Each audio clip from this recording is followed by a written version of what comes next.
ఓం మహాగణాధిపతయే నమః. ఓం గురుభ్యో నమః. ఓం శ్రీమాత్రే నమః. పరమేశ్వర స్వరూపమైనటువంటి జ్యోతిష, వాస్తు మరియు ఇతర అనేకమైనటువంటి శాస్త్రములను మనకు అందించినటువంటి మహర్షులకి నమస్కారం. హయగ్రీవ హయగ్రీవ హయగ్రీవేతి యో వదేత్తస్య నిస్సరతే వాణి జన్హుకన్యా ప్రవాహవత్. ప్రేక్షకులకి నమస్కారం.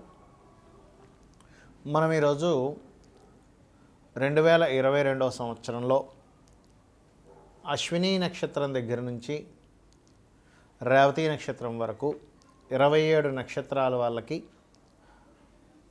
27 నక్షత్రాల్లో అశ్విని, భరణి, కృత్తిక మేషంలో ఉంటే 1వ పాదం వరకు, కృత్తిక 2, 3, 4 పాదాలు, రోహిణి, మృగశిర 1, 2 పాదాలు వృషభంలో ఉంటాయి. ఈ రకంగా నక్షత్రరీత్యా, రాశిరీత్యా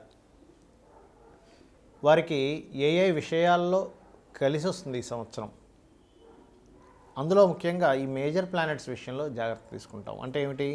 రాహువు, కేతువు, గురువు, శని, ఈ 4 గ్రహాల యొక్క మార్పుల మూలంగా ఎటువంటి విషయాల్లో కలిసి రానుంది, ఏ విషయాల పట్ల జాగ్రత్త పడాలి, మరియు ఏ దేవత ఆరాధన, గ్రహ ఆరాధన, గోసేవ చేసుకున్నట్లయితే మీకు ఈ యొక్క 2022 సంవత్సరం మరింత అద్భుతంగా ఉండబోతుంది అనేటువంటి విషయం మనం తెలుసుకుందాం. అయితే ఇక్కడ ప్రధానంగా ఏంటంటే ఈ గ్రహాల యొక్క కదలికలకు సంబంధించినటువంటి విషయాల్ని మీరు 2 విధాలుగా ఒకటి బాగా అర్థం చేసుకోండి.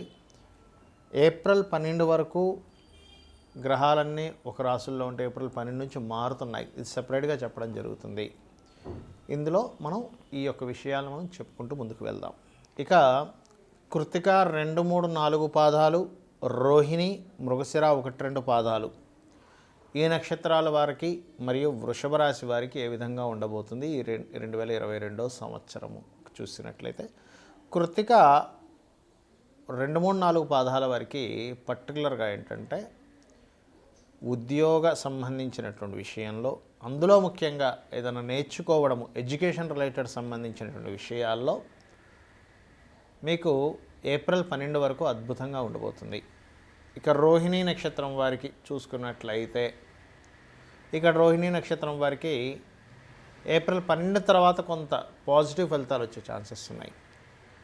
అదేవిధంగా మృగశిర 1, 2 మనకి వృషభ రాశిలో ఉంటాయి కాబట్టి వీటికి సంబంధించినటువంటి అంశాలను మనం పరిశీలన చేసినట్లయితే ఇక్కడ కొంతవరకు ఏప్రిల్ 12 తర్వాత ఏదైనా కమ్యూనికేషన్ రిలేటెడ్ సంబంధించిన విషయాల్లో కానీ, సామాజిక సంబంధించిన విషయాల్లోని, వివాహ సంబంధించిన విషయాల్లోని పాజిటివ్ కోణం మార్పు వస్తుంది మీకు.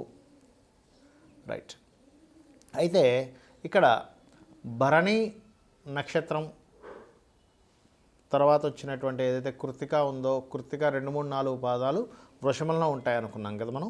ఈ యొక్క వృషభ రాశి వారికి టోటల్గా ఈ యొక్క వృషభ రాశి వారికి ఈ 2022 సంవత్సరంలో ఎలా ఉంటుంది అని చూసినట్లయితే, ఫస్ట్ ఆఫ్ ఆల్ ఇక్కడ ఈ సంవత్సరంలో ముగ్గురికి కూడా ఏప్రిల్ 12వ తేదీ వరకు మీరు అసర్ట్స్ విషయంలోని, విద్యా సంబంధించిన విషయాల్లోని, మానసికమైనటువంటి స్ట్రెంగ్త్ విషయంలో చాలా బాగుంటుంది. అందులో ఎటువంటి సందేహం లేదు. మరి ఏప్రిల్ 12 దాటిన తర్వాత ఏ విషయాల్లో బాగుంటుందండి అని చెప్పి చూసినట్లయితే, ఏప్రిల్ 12 వరకు ఏవైతే నేను కొత్తవి ప్రారంభించలేకపోతున్నాను అనేటువంటి చింతన ఏదైతే ఉందో ఆ చింతన అనేటువంటి తొలగిపోతుంది. కొత్తగా ఏదైనా ప్రారంభించడానికి చాలా పాజిటివ్గా ఉంటుంది. అయితే ఏప్రిల్ 12 వరకు రావాల్సినటువంటి ధనం వస్తుంది, ఫినాన్షియల్గా గ్రోత్ పెరుగుతుంది అక్కడ. కాకపోతే కొన్ని పనులు ప్రారంభించలేకపోతున్నారు. ఆ పనులు ప్రారంభించడం అనేటువంటిది మాత్రం ఏప్రిల్ 12 నుంచి చూపిస్తుంది చక్కగా. అలాగే మరొక విషయం ఏంటంటే ఇక్కడ గమనించినట్లయితే, ఇక్కడ ఈ యొక్క రాశి వారికి ప్రత్యేకంగా ఏంటంటే ఈ సంవత్సరం ఏప్రిల్ 12 తర్వాత వృషభం వారికి కనుక చూసుకున్నట్లయితే ఏదైనా construction related, real estate related విషయాల్లోని, లేదా ఒక్కొక్కసారి మనం వస్తువు కానీ, గృహాలకు, స్థలాలకు సంబంధించిన వాటిని దాని మీద ప్రత్యేకంగా లోన్స్ తీసుకోవడం లాంటివి చేస్తూ ఉంటాం. ఆ యొక్క విషయాల్లో మాత్రం మీరు కాస్త జాగ్రత్తగా ఉండండి. అంటే జాగ్రత్తగా డెసిషన్స్ తీసుకోవాల్సినటువంటి స్థితి ఉంది. అలాగే ఏప్రిల్ 12 తర్వాత రాజకీయ సంబంధించిన విషయంలో మంచి పురోగతి, క్రియేటివ్ ఫీల్డ్లో ఉన్నటువంటి వారికి క్రియేటివ్ పరంగా చక్కటి ఫలితాలు రావడము ఇటువంటివి గోచరిస్తున్నాయి. అయితే ఇక్కడ ఏప్రిల్ 12 తర్వాత మాత్రం కొంత ఉద్యోగ సంబంధించిన విషయంలో మార్పులు చేర్పులు కనబడుతున్నాయి. తొందరపడి ఉద్యోగ సంబంధించిన విషయంలో మానేయడాలు ఇట్లాంటివి చేయకండి. అందులో ముఖ్యంగా టీచింగ్ రిలేటెడ్, లా రిలేటెడ్, గైడింగ్ రిలేటెడ్ ఈ ప్రొఫెషన్స్లో ఉన్నవారు ప్రత్యేకంగా. అయితే ఇది మరి కొంతమందికి మాత్రం ఏప్రిల్ 12 తర్వాత ప్రొఫెషనల్గా బాగుంటుంది కూడా, అది ఎవరికి అని చెప్పి చూసుకున్నట్లయితే స్పిరిచువల్ లైన్స్లో ఉన్నటువంటి వారు, కొంతమంది పురోహితులు ఉంటారు, పూజలు గట్రా చేయించే వాళ్ళు ఉంటారు, లేనట్లయితే ఆధ్యాత్మిక అంటే ముఖ్యంగా ఈ పూజా సామాగ్రి స్టోర్స్ వాళ్ళు ఉంటారు, ఆన్లైన్లో ఉద్యోగాలు చేసేవాళ్ళు ఉంటారు, అంటే ఆన్లైన్ ద్వారా ఏదైనా సరే బిజినెస్ని డెవలప్ చేసేవాళ్ళు ఉంటారు. వీరికి చాలా బాగుంటుంది ఏప్రిల్ 12 తర్వాత వృషభ రాశి వారికి.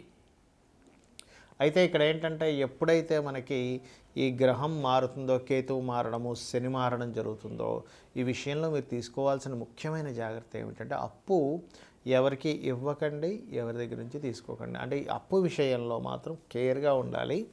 ఏప్రిల్ 12 తర్వాత నుంచి ఇది గుర్తుపెట్టుకోండి.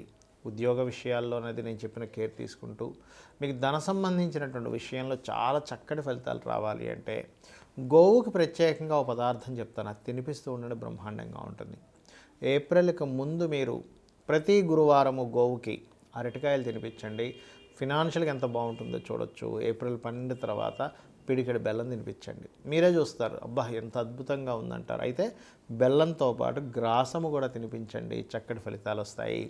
ఎప్పటి నుంచే మీరు ఏదైతే వివాహ సంబంధించిన విషయంలో అలసిపోయామండి, కుదరట్లేదు అనుకునేటువంటి వారికి ఏప్రిల్ 12 తర్వాత కుదిరేటువంటి ఆస్కారం కనిపిస్తుంది. ఇక మీరు చేయవలసినటువంటి దేవత ఆరాధన ఏమిటి అని చూసినట్లయితే విష్ణు సహస్రనామాలు వినండి. నవగ్రహాలలో శని, కేతు, బుధ గ్రహాల దగ్గర దీపారాధన చేయండి. చక్కటి ఫలితాలు మీ సొంతం అవుతాయి. మనం ఇప్పటివరకు చెప్పుకున్నటువంటి ఏవైతే గోచార ఫలితాలు ఉన్నాయో వీటికంటే ముఖ్యంగా తెలుసుకోవాల్సినటువంటిది మీ జన్మజాతక ఫలితాలు. ఎందుకంటున్నానంటే ఈ యొక్క జన్మజాతక ఫలితాలే చాలా ముఖ్యమైనటువంటివి. దీన్ని ఎలా చూస్తాము అంటే మీరు జన్మించినటువంటి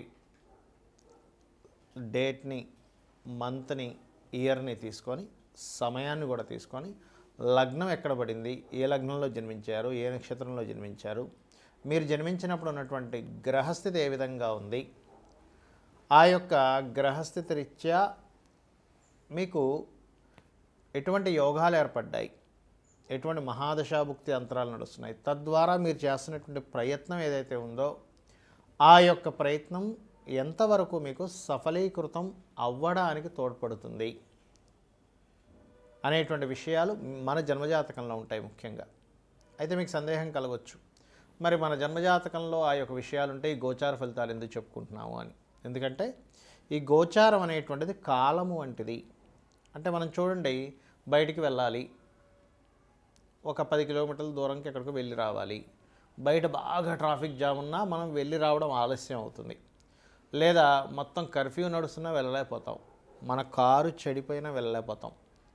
మనం సిద్ధంగానే ఉన్నాం, కానీ బయట వాతావరణం సరిగ్గా లేదు, బోరున వర్షం పడుతున్నా వెళ్ళలేకపోతాం, లేదా స్లోగా వెళ్ళొస్తాం. ఎందుకు అలా జరుగుతుంది? మీరు సిద్ధంగానే ఉన్నారు కదా అంటే బయట వాతావరణం బాగాలేదు కదండి అంటాం. అలాగే ఈ గోచారం కూడా ప్రస్తుతం ఉన్న వాతావరణం లాంటిది. అనుకూలంగా ఉంది గోచారం, మీరు చేస్తున్నటువంటి ప్రయత్నానికి, వివాహ ప్రయత్నం కావచ్చు, ఉద్యోగ ప్రయత్నం కావచ్చు, ఏ ప్రయత్నానికైనా సరే వాతావరణం చక్కగా ఉంది అంటే గోచార గ్రహాలు చక్కగా సపోర్ట్ చేస్తున్నాయి, ఇమ్మీడియట్లీ పని అయిపోతుంది. అయ్యో నిన్నే అనుకున్నామండి వెంటనే సక్సెస్ అయిపోయింది అంటుంటారు.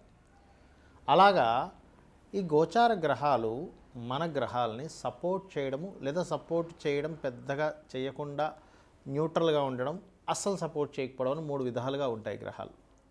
అలాంటప్పుడు ఏ గ్రహం యొక్క అనుగ్రహం మనకు కావాలి, ఏ ఎనర్జీ కావాలి, ఈ గ్రహాలను మీరు ఎనర్జీ అనే పాయింట్ ఆఫ్ వ్యూ నుంచి ఆలోచించండి. ఎంతసేపు మూఢత్వంగానో లేకపోతే ఏదో అయిపోతుందో భయంగానో అలా కాదు, ఎనర్జీ కావాలి.